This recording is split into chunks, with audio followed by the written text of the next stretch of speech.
Buenos días o buenas tardes. Mi nombre es Sofía Barrón, soy profesora de la Universidad Internacional de Valencia. En pantalla se puede ver mi correo electrónico y el nombre del grupo de investigación al que pertenezco, que es de Viarpe. La comunicación lleva por título El esnovismo perverso, la imagen pictórica y literaria de la dicta burguesa a finales del siglo XIX y principios del XX. En cuanto a la introducción, como todos y todas sabemos, la irrupción de la civilización industrial supuso una drástica transformación en el devenir de la sociedad europea. El cambio propició la incorporación de la mujer a las filas de la vida pública y marcó el inicio de la defensa feminista. Durante la segunda mitad del XIX, las demandas de igualdad de derechos sociales y laborales de las mujeres parecen dibujarse responsables de un rebrote misógino. La iconografía plástica y literaria se sumó a las respuestas médicas, filosóficas y sociológicas y se convirtió en eje vertebrador de la construcción femenina decimonónica. Así, teóricas y artistas colaboraron en la concepción de dos modelos femeninos decisivos: la mujer inocente, familiar y espiritual, que encarna el tipo el ángel del hogar, conformada a la fémina malvada, mundana y erótica, paradigma de mujer fatal. Dicotomía que tomó fuerza durante el cambio del siglo XIX al XX, momento clave en el desarrollo de la vida moderna. En cuanto al uso de psicoactivos, conviene recordar que en la Europa de finales del siglo XIX y principios del XX no existían restricciones punitivas sobre el empleo de tóxicos y la decisión de consumo concernía a cada individuo. El comienzo de la limitación llegó en 1912, año en que muchos países suscribieron el Convenio Internacional de La Haya en torno al tráfico de opio, morfina, cocaína y sus sales. A partir de esta fecha, cada territorio aprobó su propia legislación de manera desigual. En el caso español, el control llegó en 1918. La intoxicación femenina jugó un papel fundamental en la construcción iconográfica de la mujer cambio secular. La afecta a narcóticos fue llevada en lienzo por Santiago Rusiñol en su afamada tela que vemos a la derecha de la imagen de 1984, La morfina. Asimismo, Germen Anglada Camarasa consolidó la imagen de la dicta delgada, de palidez extrema y ojos desmesuradamente abiertos, fémina sobre la que casi siempre planea la sospecha de prostitución, como se puede observar en el lienzo que tenemos en pantalla, la droga. El opio posee mayor recorrido temporal como tema pictórico. Oriente sirvió de excusa geográfica a Occidente, un constructo que permitió mostrar sensualidad, excesos y violencia sin censura. Al Oriente imaginado responden las estampas de harenes repletos de mujeres que, desnudas o semivestidas, fuman narguiles sazonados con opio, como se ve en el lienzo de Gerón. A principios del siglo XX, la entelequia oriental se completó con la temática del fumadero de opio frecuentado por europeos, asunto con presencia en las sucesivas convocatorias del Salón de París. Un ejemplo de ello son los lienzos de Henri-Émile Bolet, quien en 1909 presentó El vicio de Asia, fumadero de opio, que es la imagen que tenemos a la izquierda en pantalla, y en el siguiente certamen de 1910, El veneno de Buda, fumadero de opio en Hanoi, que es la imagen que tenemos a la derecha. Otro motivo recurrente fue el de la burguesa afecta a paraísos artificiales, damas que transitan entre la honorabilidad del matrimonio, el cuidado de los hijos, el aburrimiento asociado a la indolencia, las fiestas de sociedad, el palco de la ópera, los veraneos en los destinos de moda y un gusto por el aspecto lánguido, ojeroso e interesante que otorgaba una dosis de morfina o un cigarrillo saturado de opio. La ola de morfinomanía, que recorrió Europa a finales del siglo XIX, tuvo su epicentro en París. En la ciudad cosmopolita por excelencia, los habituados eran legión. El extendido uso de la jeringuilla Pravaz se convirtió en un complemento burgués de buen tono. La mujer burguesa, baluarte moral del hogar y la familia, se limitaba a evidenciar las posibilidades económicas de su marido, puesta en valor que pasaba por no desempeñar ningún tipo de actividad. Fernando de Araujo explicó cómo las damas, invadidas por el tedio, comenzaron a adoptar un aspecto de, cito, mujer perturbadora, de criatura fatal y condenada. Además, dio cuenta de cómo la afiliación a los alcaloides permitió a las damas, cito, estar a la moda, pareciendo lívidas y espectrales. La burguesa se intoxicó en privado. En el grabado de Émile Antoine Bayard, destinado a la portada de Le Bon Journal de 1890, da cuenta de ello. Un matrimonio de elegantes entretiene su cotidianidad en el salón de su palacete. El varón, sentado en su escritorio, observa portadas de libros escogiendo su próxima lectura, mientras la mujer, recostada en una chaiselong, descubre el hombro izquierdo para inyectarse morfina con precisión de habituada. Sin embargo, la estampa más difundida entre pintores finiseculares fue la inoculación femenina compartida. Alphonse Daudet relató en La Evangelista, novela de 1883, el gusto de las mujeres por la picadura en compañía. Cito: ella, para olvidar, tenía sus inyecciones. Sí, se convirtió, ¿cómo se dice?, morfinomaníaca. Toda una sociedad así. Cuando se reúnen, cada una de estas señoras trae su pequeño estuche de plata, con la aguja, el veneno y luego crack, en el brazo, en la pierna. Esta concisa descripción se puede poner en relación con el lienzo La morfina, de la que Georges Muret de Tours presentó a la convocatoria del Salón de París de 1886.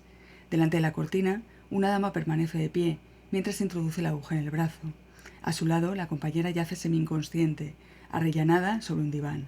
La desfallecida parece haber suspendido la lectura para inyectarse. Sobre la mesita, los objetos síntesis de inquietudes mundanas y espirituales, una suerte de bodegón con flores, afeites, libros y el estuche instrumental, morfinómano. Más sensual resulta la propuesta de Albert Matignon. El pintor llevó a cabo la morfina en 1905. Para Dijkstra, la temática de la obra es evidente. El pintor presentó, cito, a la morfina penetrando en el elegante mundo de la disipación. Aunque la imagen invita a pensar que se trata de tres atractivas jóvenes disfrutando de los efectos del psicotrópico, el parecido que las hermana se ha interpretado, en el caso del propio museo en que se conserva la obra, como, cito, tres estados sucesivos de la misma mujer bajo los efectos de las drogas. Diferentes voces las han calificado como, cito, lesbianas las divas o promiscuas y quizá prostitutas. Elegantes lesbianas o promiscuas, la mujer comenzó a autoafirmarse, a tomar decisiones, sin necesidad de la intervención del hombre. La morfinómana por excelencia en el panorama literario español es Espina Porcel, personaje principal de La Quimera, novela que Emilia Pardo Bazán escribió entre 1903 y 1905. Espina es la femme fatal prototípica.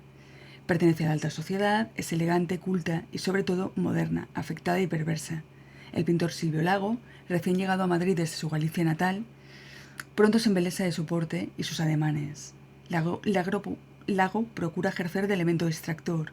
La bulia permanente de la dama forma parte del ennui burgués decadente.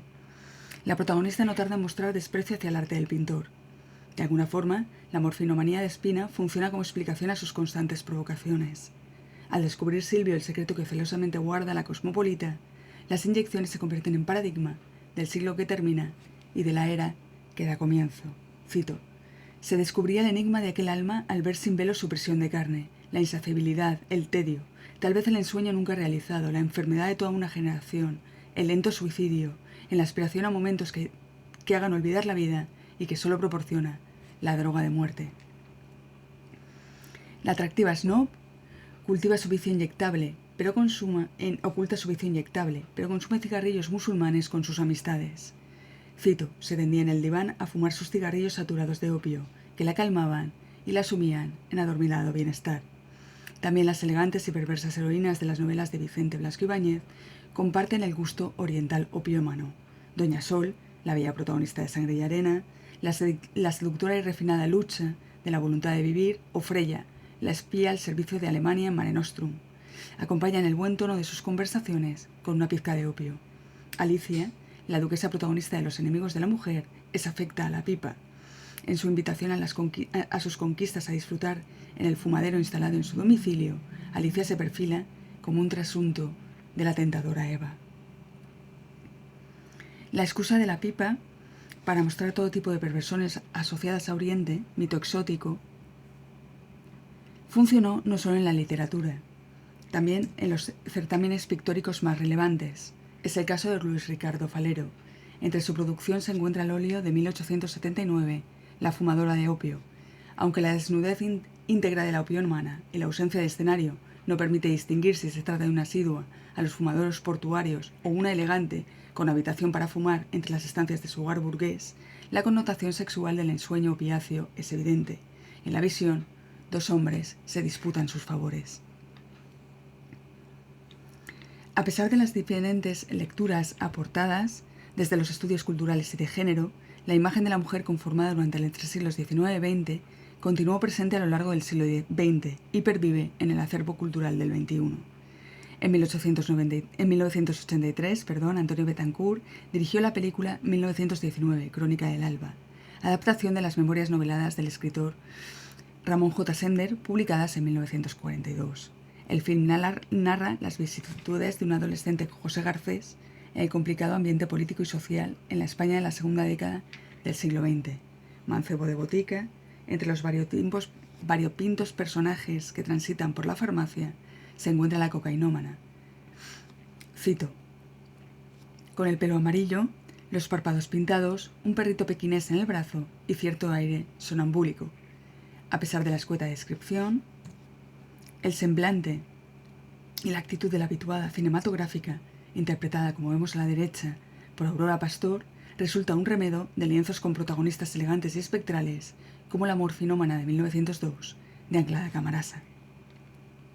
La historia de Anna Karenina, indispensable novela de Tolstoy, fue llevada a la gran pantalla por Joe Wright en 2012, con Keira Knightley en el papel protagonista.